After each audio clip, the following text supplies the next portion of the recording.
So for the guys back at home watching this, this one right here is a 40K or 40,000 series cooler, however you want to call it. Instead of throwing it in all fucking wonky, where like the whole trans cooler is like off to one side or it's lopsided or whatever, here's what I did, just food for thought. So this little angle line here comes with the kit. The one on the bottom, the ones on the bottom I went ahead and made straight, and then I painted them black just so they can blend in. And then I went ahead and molded it out to like a little angle just so it won't stick out or just like flush with the actual bracket that's stock with the truck, you know. Same thing on the opposite side. So, you know, cleaned it all up, and then obviously just threw some hardware on it with the nut out on the back. I'm not sure if you can see it. And then up here, the same thing.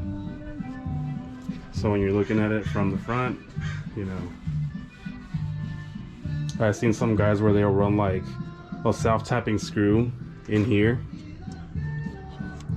and it'll kick that cooler off to the side and it looks like all weird.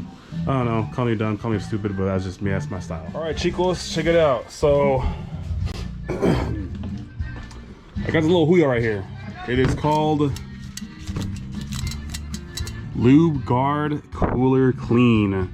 I saw a few videos of this stuff, so I figured, hey, you know what, let's check it out, try it out, see what's going on with it. I need to flush this guy out, and I finally got the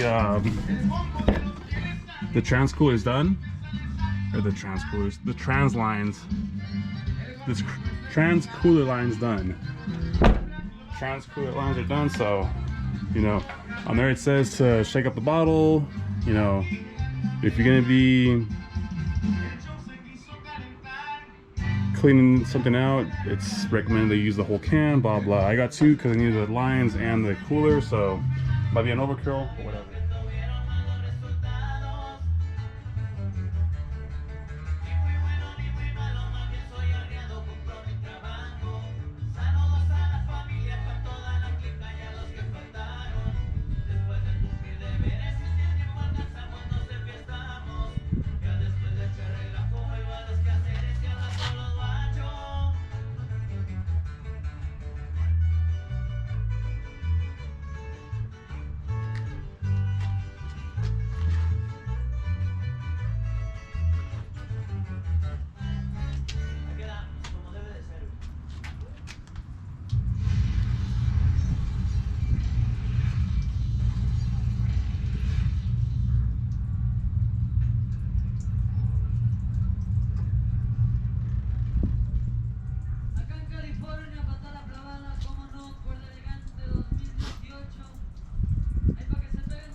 Eagle.